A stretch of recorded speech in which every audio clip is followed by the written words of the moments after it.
భారతదేశంలో 10 ఏళ్ల పాటు నేను ఎందుకు నిలబడగలను, బలంగా గట్టిగా ఎందుకు నిలబడగలను అని చెప్పడానికి ఒకటే మాట. 10 ఏళ్ల పాటు, దశాబ్దం పాటు ఒక్క పదవి లేకుండా, ఒక్క ఉన్న ఎమ్మెల్యే కూడా వెళ్ళిపోయిన దశాబ్దం పాటు భారతదేశంలోనే ఒక రాజకీయ పార్టీ నడిపింది, అది నేనే నడిపాను.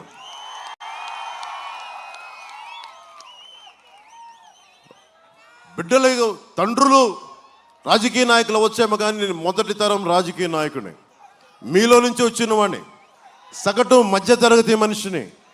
నాకు ఆ కష్టం తెలిసి నాకు ఎలా ఉంటుందో. నేను మీ కష్టాలకు నా భుజం కాసేస్తాను. మీ అందరికీ నా డబ్బు, నా శ్రమ, దశాబ్దన్నర కాలం నా జీవితం, ముఖ్యంగా ఆఖరి దశాబ్దం ప్రజల కోసం, తెలుగు ప్రజల కోసం, ముఖ్యంగా ఆంధ్ర ప్రాంత ప్రజల కోసం మొత్తం ధారపోసాను.